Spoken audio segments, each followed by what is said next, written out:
Hola, ya hemos visto en las lecciones anteriores que si uno parte de la ley de Coulomb, que es el postulado básico de la electrostática, uno llega finalmente a la ecuación de Laplace y la ecuación de Poisson.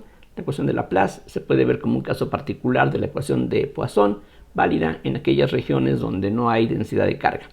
La ecuación de Laplace, de hecho, es una ecuación que aparece en muchísimos otros problemas de la física, por lo que vamos a ver en esta lección y en las que siguen es algo de mucha utilidad, no solamente en electrostática. Sin embargo, antes de comenzar a hablar de cómo se resuelven, cómo se tratan estas ecuaciones diferenciales parciales, va a ser conveniente mencionar un par de resultados que son muy elementales, que seguramente ustedes ya conocen del curso básico de electromagnetismo, pero que va a ser útil en lo que veremos a continuación y también más adelante cuando hablemos acerca de la energía almacenada en el campo electrostático. Primero, ya sabemos que el campo electrostático se puede escribir como menos el gradiente de una función, lo cual equivale a que el rotacional del campo eléctrico valga cero si este campo está producido por cargas eléctricas estáticas. Estáticas, por supuesto, con respecto a algún sistema de referencia inercial. Esta función phi, el potencial electrostático, es algo muy conveniente desde el punto de vista matemático porque, como ya he estado insistiendo, el conocimiento de esta sola función nos permite calcular todas las componentes del campo eléctrico, por lo que conocer el potencial resulta suficiente en la solución de problemas electrostáticos. Justamente en esta lección y en las que siguen, en eso nos vamos a basar, que resulta más práctico resolver las ecuaciones que determinan al potencial y de ahí entonces uno puede calcular el campo eléctrico, que para muchos propósitos es la cantidad de interés. Sin embargo, aquí afortunadamente el potencial electrostático resulta que tiene una interpretación física directa y, como ustedes quizá recuerden, el resultado es que el potencial tiene que ver con el trabajo hecho por unidad de carga para trasladarla a esta carga desde un punto a otro del espacio. Entonces la idea es muy sencilla. Si tenemos un campo eléctrico representado por líneas de campo, como lo que aquí acabo de señalar, entonces si pensamos en una trayectoria que nos lleve de un cierto punto A del espacio a otro punto B y trasladamos una carga puntual, vamos a suponer, desde A hacia B, el trabajo que tenemos que hacer, vamos a llamarle W, para ir de A a B, se puede calcular por definición como la integral de línea a lo largo de la curva que nos lleva de un punto a otro, voy a indicarlo de esta manera, de la fuerza que nosotros tenemos que aplicar, punto de R o de L, en fin, hay muchas diferentes notaciones que se emplean en este caso, pero bueno, aquí la que resulta más conveniente para nuestros fines es esta que aquí estoy siguiendo.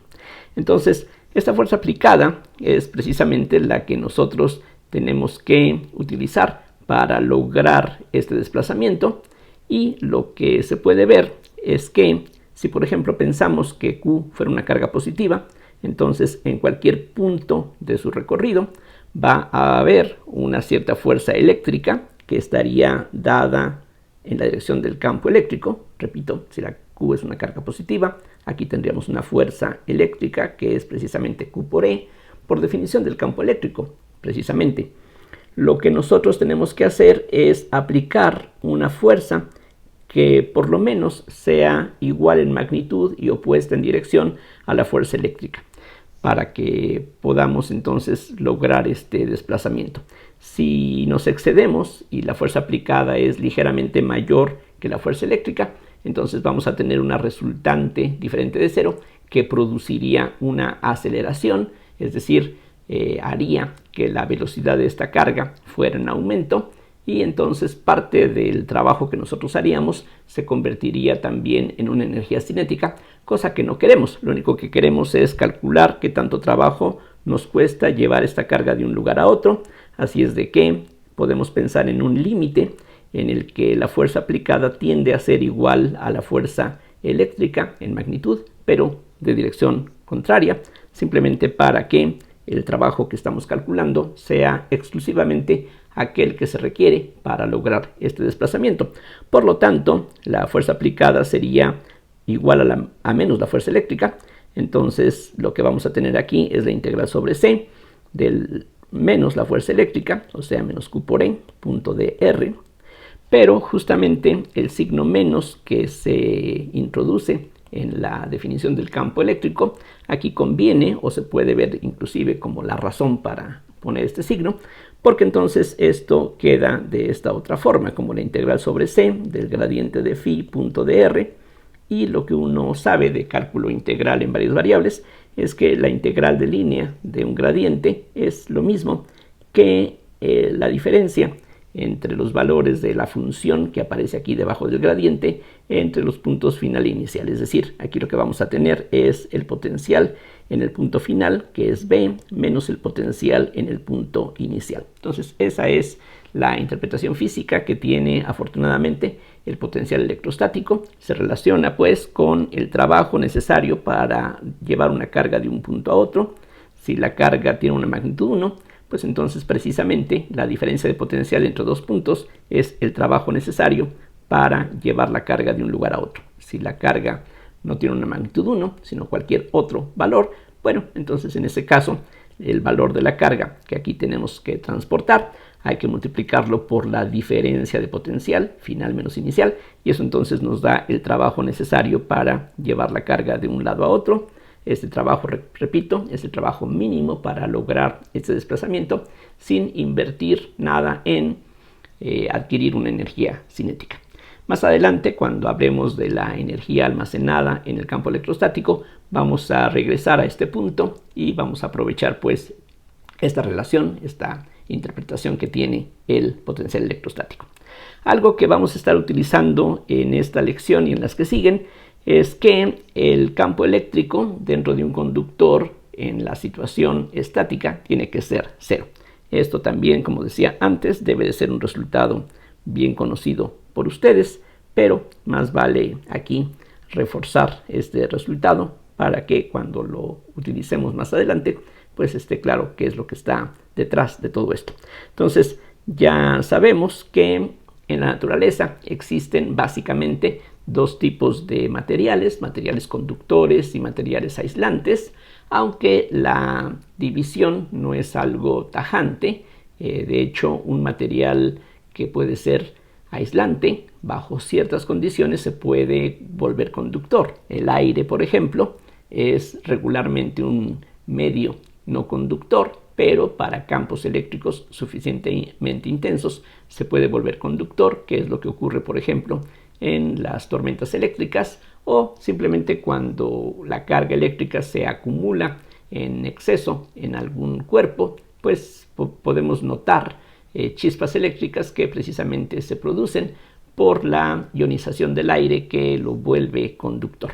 Entonces, hay sin embargo materiales como los metales regularmente que son conductores sin tener que hablar de campos extraordinariamente intensos.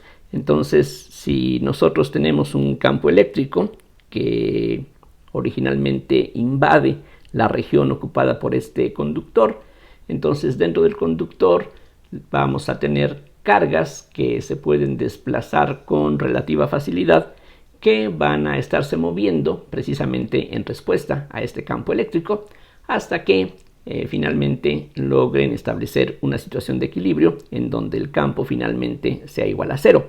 Y la razón es muy fácil de entenderla. Si tenemos aquí dentro del conductor un campo eléctrico, entonces por definición dentro del conductor vamos a tener portadores de carga que se pueden trasladar, no importa qué tan débil sea este campo. Entonces las cargas positivas van a emigrar en una dirección, las cargas negativas en la otra dirección.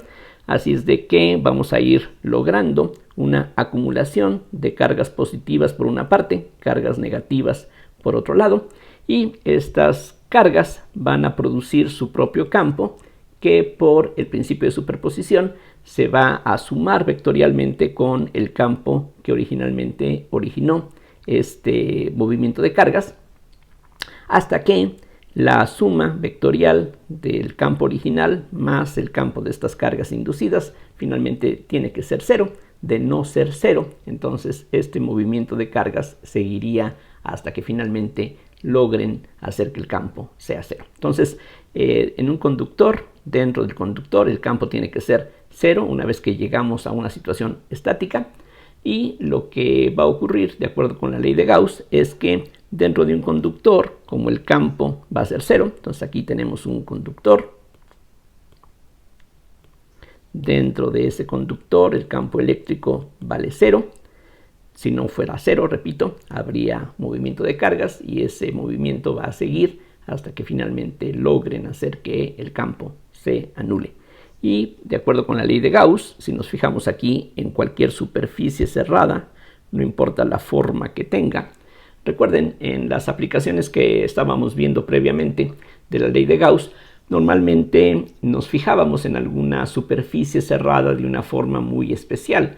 En algunos casos cilindros, esferas, cosas así, cajas rectangulares. Pero aquí cualquier superficie es igualmente buena. Si esta superficie imaginaria está totalmente contenida dentro del conductor, entonces la integral de flujo del campo eléctrico a través de esta superficie va a ser 0 y por lo tanto la carga encerrada va a ser 0. Entonces no importa en qué región de este conductor nos fijemos, entonces la carga neta va a ser 0, lo cual quiere decir que la densidad en todo el interior del conductor tiene que ser 0, lo cual también se puede ver directamente de la ley de Gauss en forma diferencial. Recordemos que la divergencia de E, bueno, aquí normalmente no le ponemos una flechita sobre la nabla, entonces se la voy a quitar.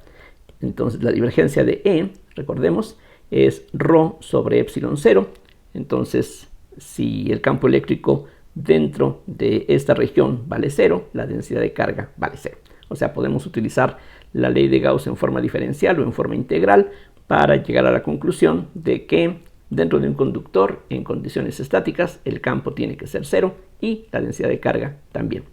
Pero en la superficie del conductor sí podemos tener carga eléctrica, precisamente si este conductor originalmente era neutro, lo cual podría ser así o podría no serlo, pero cualquier exceso de carga no va a estar en el interior del conductor, sino en la superficie, y la densidad de carga que se acumula en la superficie se puede determinar muy fácilmente en relación con el valor del campo eléctrico en la superficie.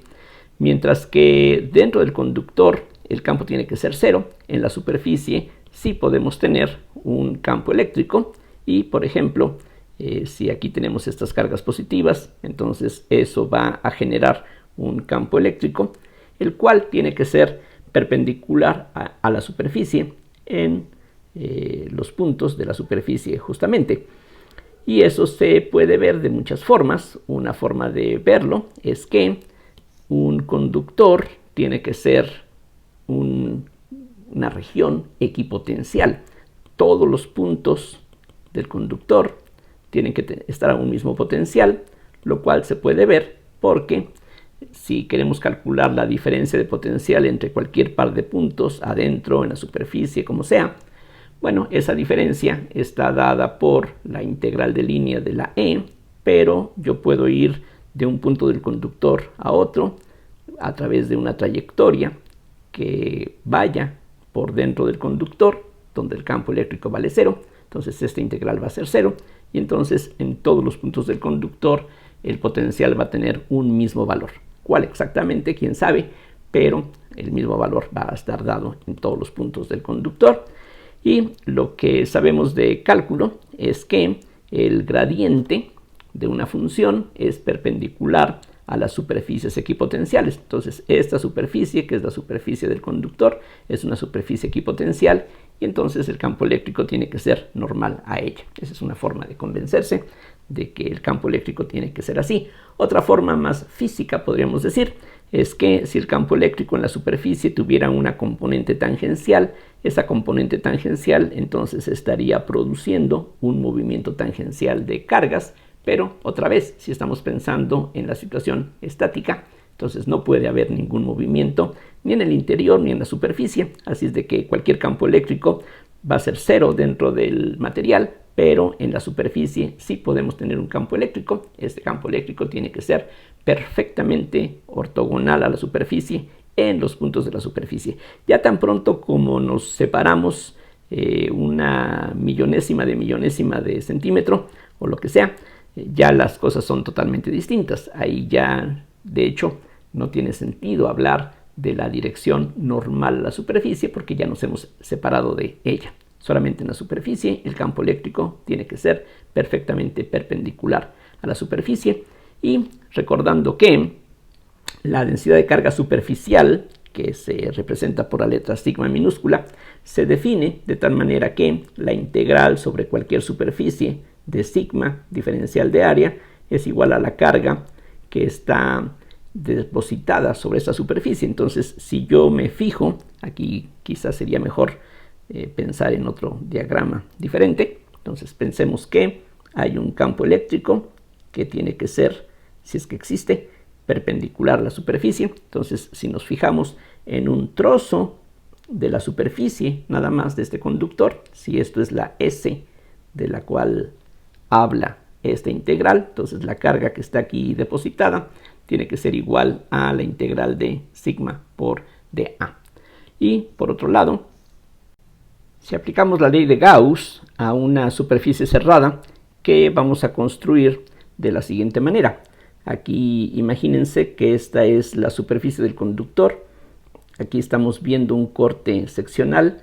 Esta sería la superficie S de la que aquí estamos hablando. Aquí, bueno, imagínense que hacemos un corte para poder apreciar lo que me interesa mostrar enseguida.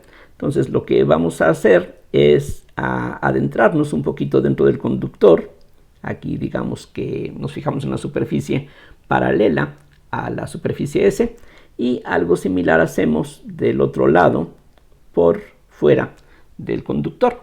Entonces, lo que nos dice la ley de Gauss es que la integral de E punto n de A, es decir, si aquí tomamos ahora en cuenta que hay un campo eléctrico de este lado, entonces la ley de Gauss, repito, nos dice que la integral sobre S', S' va a ser esta superficie en color verde, que básicamente se construye a partir de S, simplemente trasladando esa superficie imaginaria un poquito hacia afuera y un poquito hacia adentro.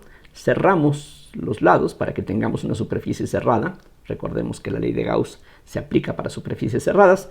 Entonces lo que tiene que ocurrir es que E punto n de A tiene que ser igual a la carga encerrada sobre epsilon 0. Entonces esto es 1 sobre epsilon 0. Y la carga encerrada pues es la carga que está depositada en la superficie, que como mostraba antes, tiene que ser la integral de sigma de A. Pero aquí notemos dos cosas. Por una parte, de este lado, el campo eléctrico vale 0, ya lo habíamos dicho, así es de que todo el flujo es por esta otra cara. Y si vamos pensando cada vez en que esta superficie se aproxima más y más a la superficie S original, entonces lo que vamos a tener es el valor del campo eléctrico solo en la superficie. Recuerden, una integral de superficie como esta, lo que involucra, la forma como se calcula, es conociendo el campo eléctrico en los puntos de la superficie.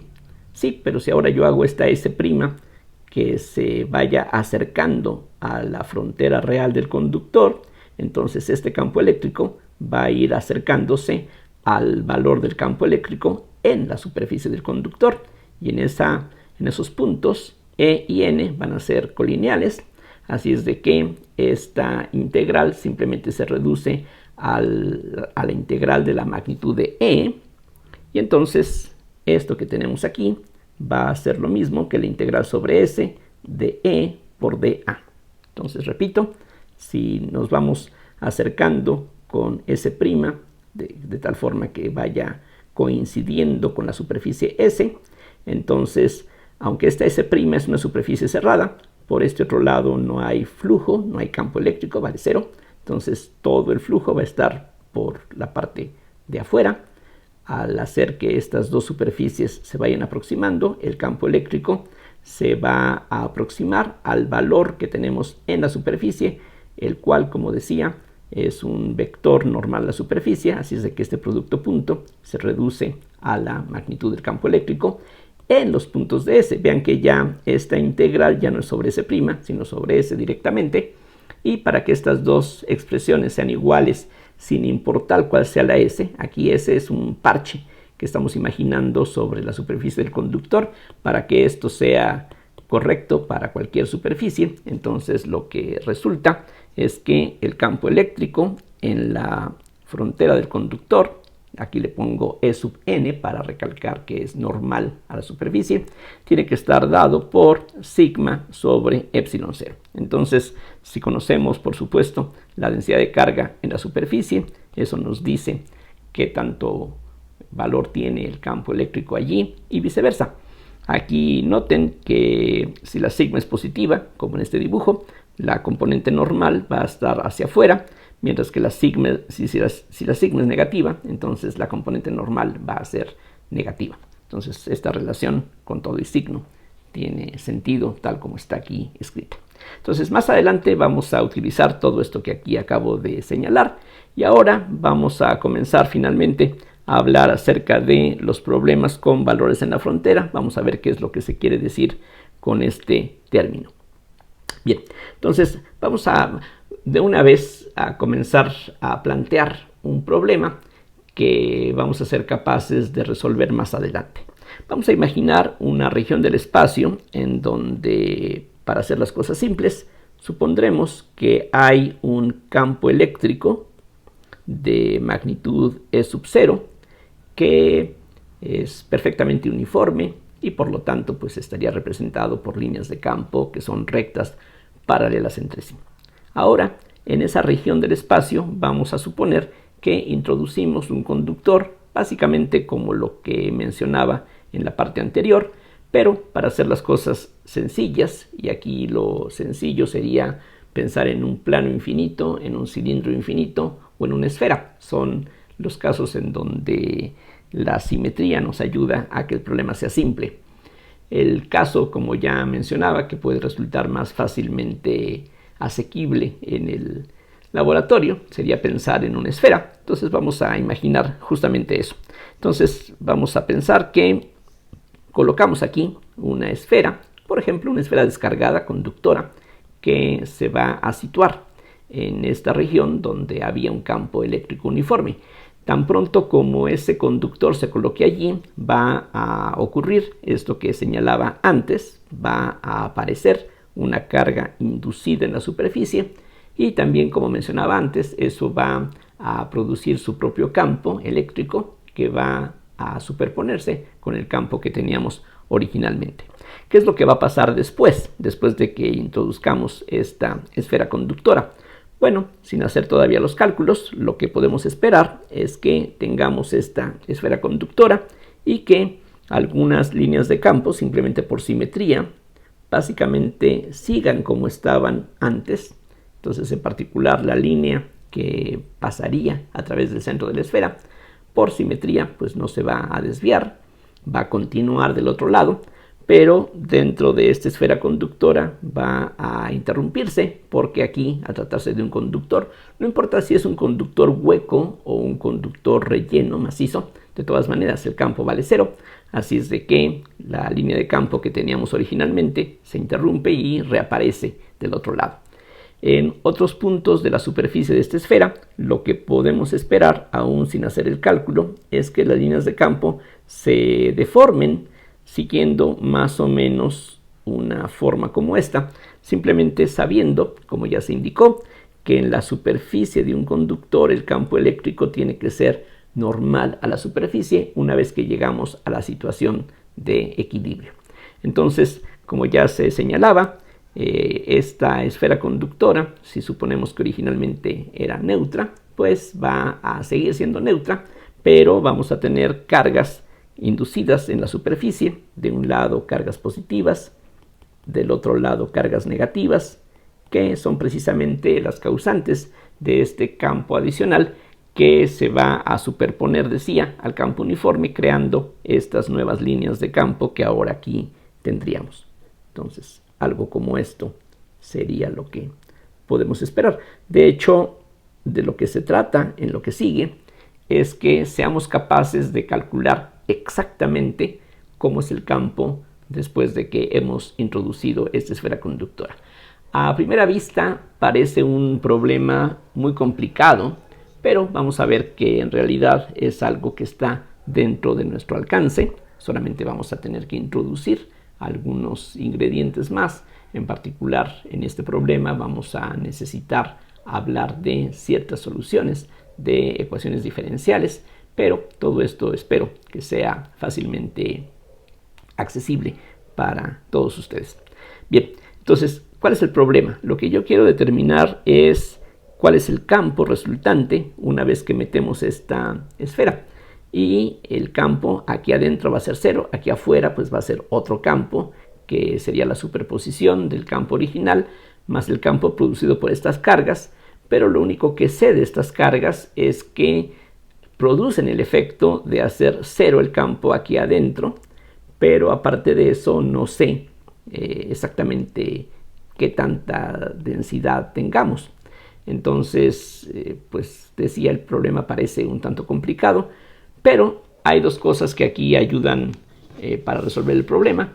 Una, por supuesto, va a ser la simetría que aquí estamos suponiendo. Como decía, los casos que son fácilmente tratables son cilindros infinitos, planos infinitos o esferas. E inclusive en el caso de planos infinitos o cilindros infinitos es muy importante cómo coloquemos esos cuerpos en relación con el campo original. Para el caso de una esfera no importa, precisamente si hacemos rotaciones de la esfera se ve exactamente igual, así es de que eso es algo que, como veremos, ayuda a simplificar el problema matemático. Lo otro es el problema matemático en sí, es decir, en estos puntos fuera de la esfera, digamos, si me fijo en este punto, que aquí estoy indicando con este punto color negro, aquí no hay carga. Posiblemente haya carga lejos de esta esfera que esté produciendo este campo eléctrico. De hecho, hasta ahorita lo único que sabemos es que los campos eléctricos son producidos por cargas. Entonces, en alguna parte del espacio tiene que haber cargas positivas de un lado probablemente que estén produciendo este campo uniforme, y quizá haya cargas negativas del otro lado que también refuercen este campo. De hecho, podríamos tener positivas a la izquierda, negativas a la derecha, o con uno solo de estos tipos de carga sería suficiente para producir un campo como el que aquí tenemos.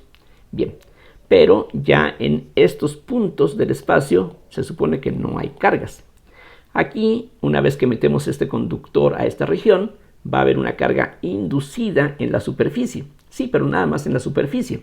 Así es de que si estamos aquí adentro o aquí afuera, no importa, como decía hace rato, si estamos a una 100 millonésima de centímetro adentro o una 100 millonésima de centímetro afuera, ahí ya en esos puntos la carga vale 0. Entonces, en esos puntos, el potencial electrostático, que como ya sabemos nos permite calcular el campo eléctrico, tiene que obedecer la ecuación de Laplace. Entonces, aquí vemos cuál es la razón por la que la ecuación de Laplace va a aparecer en este tipo de problemas. Entonces, aquí lo que tiene que pasar es que el potencial, sea lo que sea, tiene que satisfacer la ecuación de Laplace.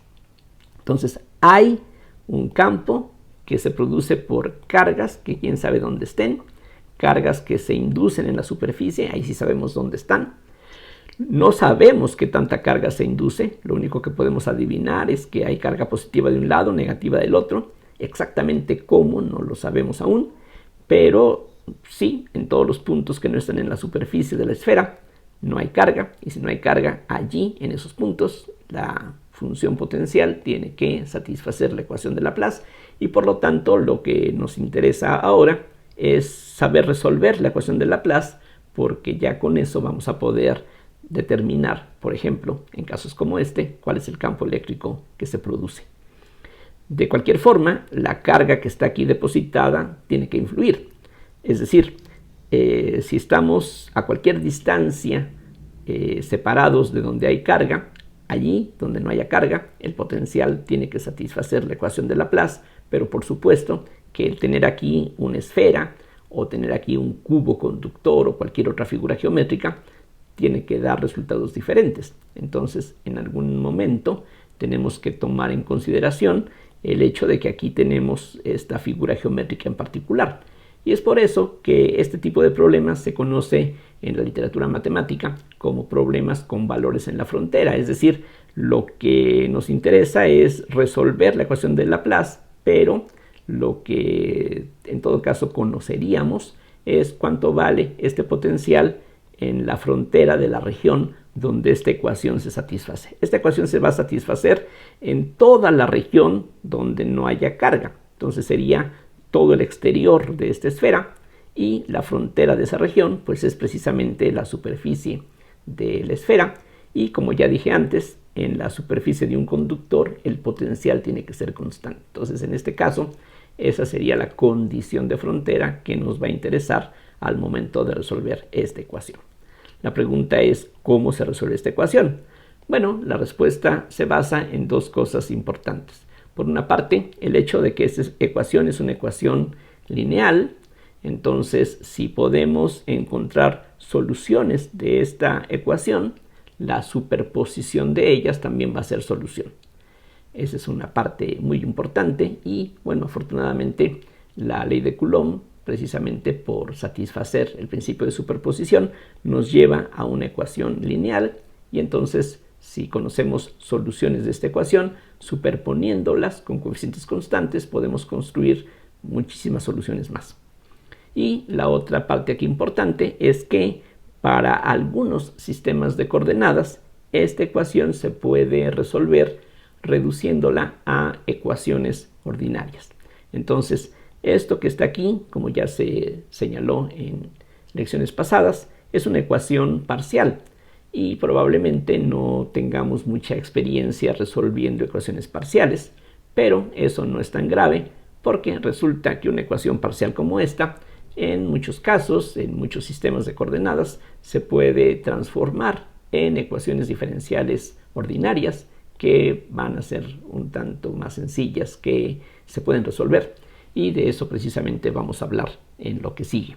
Entonces, en el caso concreto que aquí tenemos, se ve que lo conveniente no es utilizar coordenadas cartesianas. Ya sabemos que las coordenadas cartesianas tienen una gran cantidad de virtudes, son muy convenientes para muchísimas cosas y de hecho en muchos de los cálculos que hemos visto en las lecciones anteriores hemos utilizado coordenadas cartesianas. Revisen y van a ver que eso ha sido bastante conveniente. Algunas excepciones. En la lección pasada, por ejemplo, vimos que era conveniente en un punto utilizar las coordenadas esféricas. Bueno, aquí también se ve que las coordenadas esféricas son convenientes por tratarse de una frontera que tiene una forma esférica. Entonces, eso es lo que vamos a considerar aquí. Entonces, recordemos que en coordenadas esféricas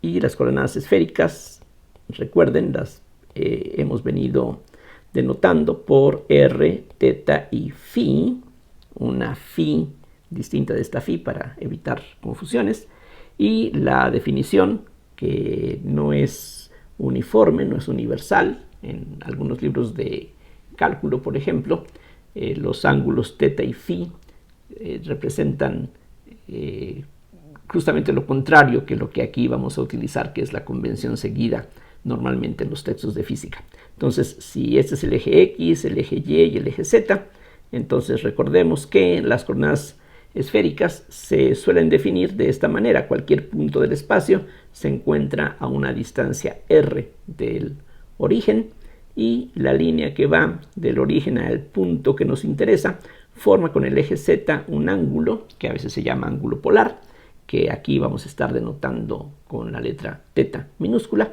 Y si uno proyecta este punto sobre el plano XY, entonces su proyección, al unirla con el origen, va a formar con el eje X un cierto ángulo que se llama ángulo azimutal y lo vamos a estar representando con la letra phi minúscula. Ya sabemos que para estas coordenadas, que son unas coordenadas ortogonales, los factores de escala son h1 igual a 1, que refleja el hecho de que la R de por sí es una distancia.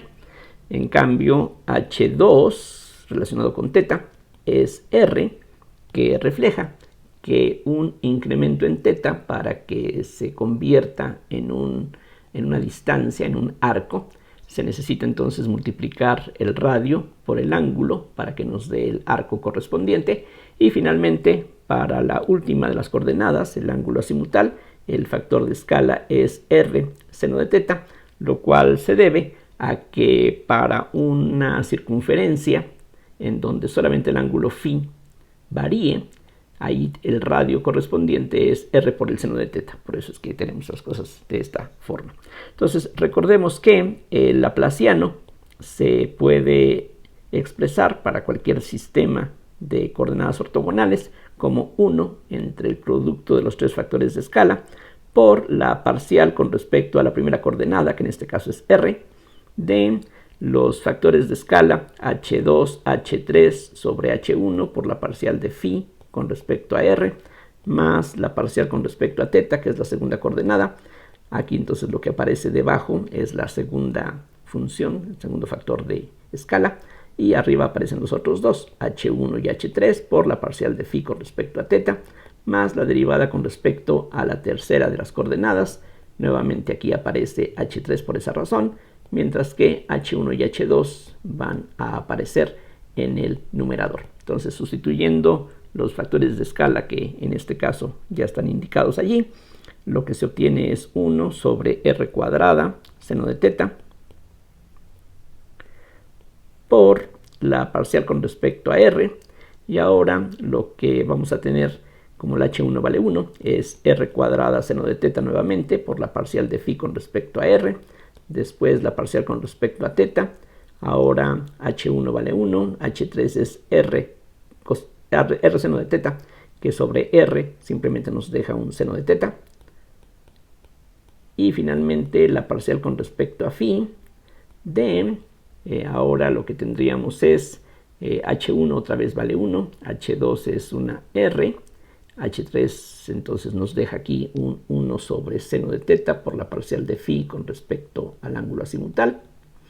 Y esto se puede simplificar un poquito si ustedes gustan, simplemente sacando de las derivadas aquellos factores que no dependen de la variable correspondiente. Aquí, por ejemplo, este seno puede salir, aquí no, pero aquí también puede salir este seno.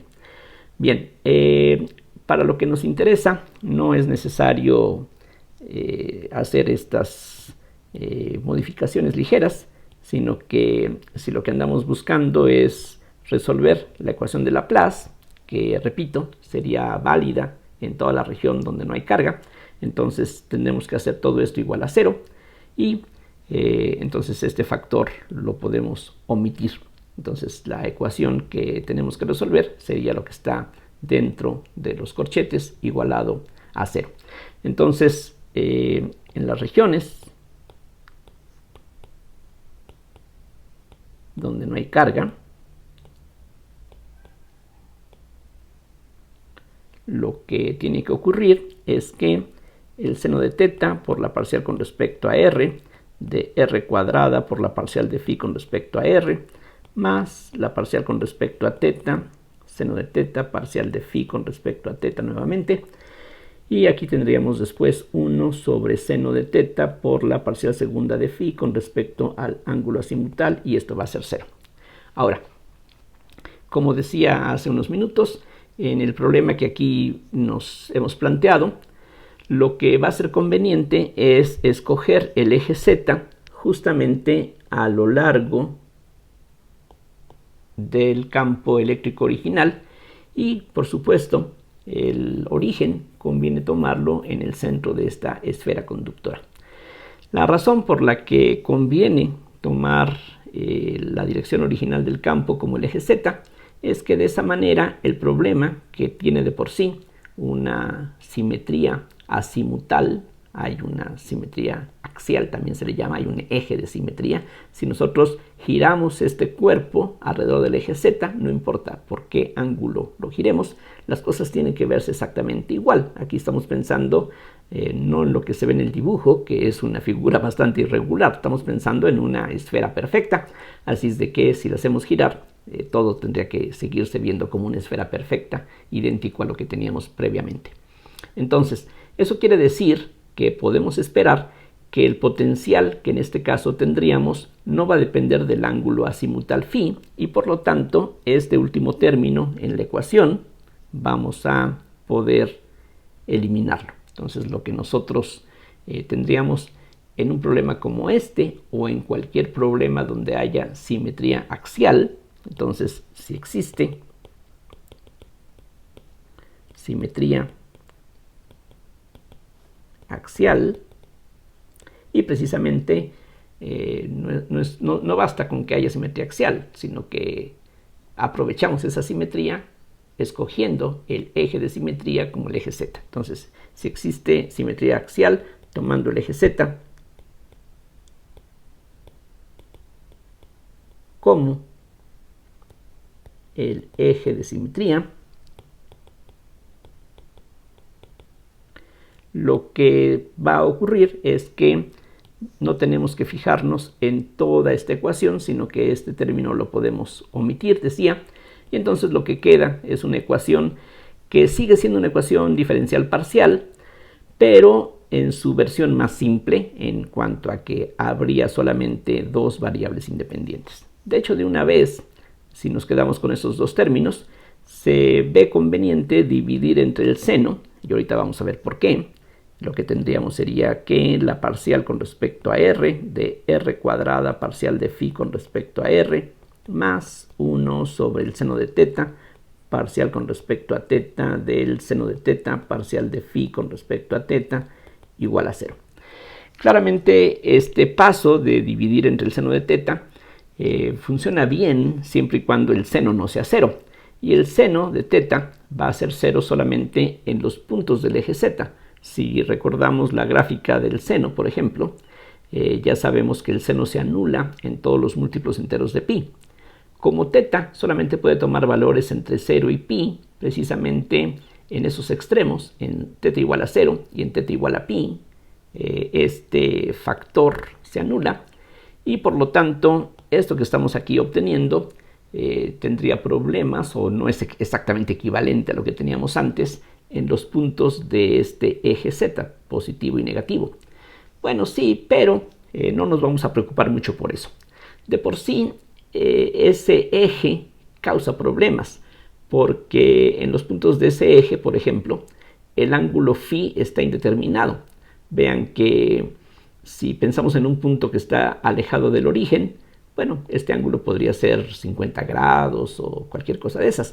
Pero si estamos pensando justamente en los puntos del eje Z, allí de por sí hay pues dificultades con la definición de las coordenadas que aquí estamos empleando. Las coordenadas esféricas son muy convenientes, en particular para un problema como este, pero no son tan bien comportadas como las coordenadas cartesianas. La ventaja de las coordenadas cartesianas, entre otras razones, es que son perfectamente regulares en todo el espacio, además de que sus factores de escala son constantes, valen 1, pero aquí pues conviene, a pesar de todo, utilizar coordenadas esféricas, y esta ligera dificultad que tiene que ver con que en teta igual a 0 aquí hay dificultades, pues no le vamos a prestar mucha atención, pero vamos a ver más adelante qué importancia tiene. De hecho, vamos a ver que hace que una de las ecuaciones diferenciales que nos van a surgir del problema tenga una singularidad precisamente en esos puntos. Pero ahorita por lo pronto hacemos este paso sin mucha precaución, sin mucho cuidado. Y una manera de minimizar el problema es simplemente pensando que los puntos del eje Z, si calculamos el volumen que tienen, pues es 0. que comparado con el volumen del resto del espacio, pues es definitivamente nada. Entonces podríamos decir que los problemas que aquí tendríamos en apariencia, pues son no tan importantes, porque esas dificultades ocurren prácticamente en una región que no cuenta en cuanto al volumen que ocupa. Pero bueno, esa es una forma de decirlo, pero de todas maneras la singularidad que aquí se está introduciendo más adelante va a reaparecer. Bien, entonces el problema, como dije, es un problema de carácter matemático. Tenemos que resolver esta ecuación diferencial parcial porque aquí aparece una función que ahora depende de dos variables. Si nada más dependiera de una, tendríamos entonces una ecuación diferencial ordinaria, y aquí por esa razón esta sería la versión más simple de una ecuación parcial donde hay dos variables independientes. Bien, ¿qué podemos hacer para resolverla? Bueno, una técnica que se emplea frecuentemente dentro de la física, y de hecho podríamos decir que es la técnica usualmente empleada en este tipo de problemas, consiste en buscar soluciones separables. Entonces lo que vamos a hacer es simplemente esto que aquí escribo de una manera muy explícita. Entonces aquí buscamos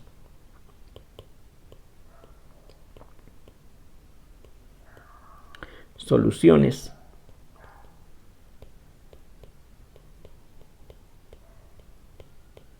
separables. ¿Qué quiere decir eso? Bueno, quiere decir que esta phi, que de acuerdo con la simetría que aquí ya se observó, dependería nada más de las variables r y θ, ya no de r, θ y phi, sino nada más de r y θ. Vamos a suponer que fuese nada más el producto de una función de r por una función θ mayúscula de θ. Este punto es importante porque, bueno, ya más adelante lo vamos a discutir con más detalle. No cualquier función tiene esa forma. De hecho, ustedes pueden inventar funciones que no sean así. Podemos pensar, por ejemplo, algo muy sencillo. R cuadrada coseno de θ más, por ejemplo, digamos alguna constante que tenga unidades de longitud, r cúbica seno de θ. Una expresión como esa, pues es definitivamente una función de r y θ. Pero toda esta función no se puede expresar como el producto de una función de r por una función de θ. Cada término sí es una función de r por una función de θ. O sea, separadamente, estas funciones sí son separables, pero toda la suma no lo es.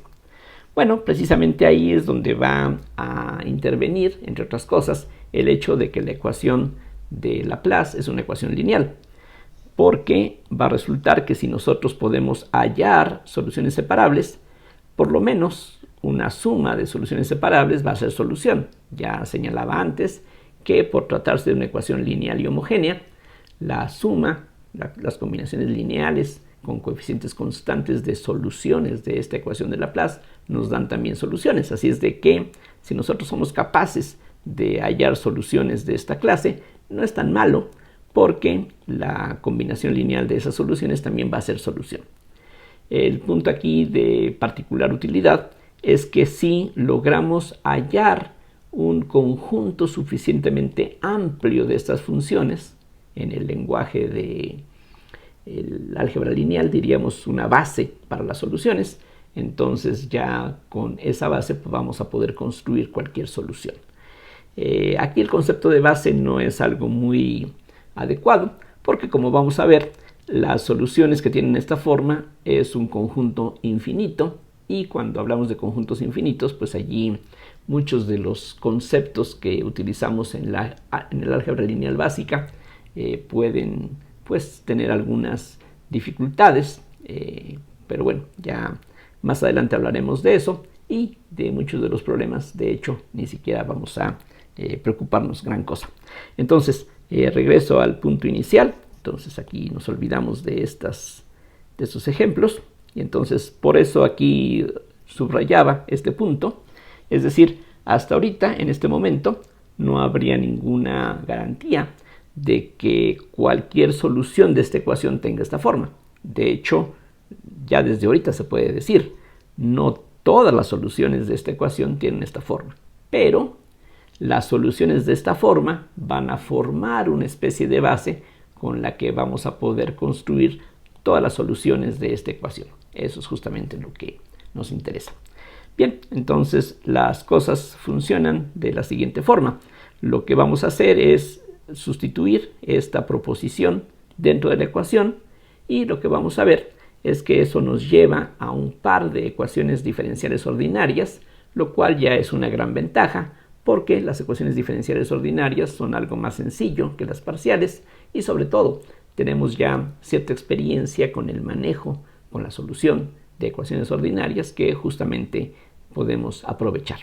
Entonces voy a terminar aquí esta lección y voy a dejar para la siguiente el tema de qué es lo que ocurre cuando sustituimos esta propuesta en la ecuación. Vamos a ver que efectivamente nos lleva a un par de ecuaciones ordinarias y vamos a ver cómo se resuelven esas ecuaciones. Aquí de una vez señalo que esta técnica de separar variables no siempre va a funcionar. Es decir, para una ecuación diferencial dada como la ecuación de Laplace, son limitados los sistemas de coordenadas ortogonales en donde esta técnica funciona. Entonces aquí afortunadamente para las coordenadas esféricas, cilíndricas y para varios otros sistemas de coordenadas, las cartesianas incluidas, ocurre que la separación de variables funciona bien en el sentido de que terminamos con ecuaciones ordinarias que podemos pues tratar en forma separada y vamos a ver en las siguientes lecciones cómo funciona todo esto. El tema es un poquito extenso, así es de que una sola lección no basta para toda la discusión, pero poco a poquito vamos a ir viendo cómo se van uniendo estas ideas. Como siempre, gracias por la atención y hasta la próxima.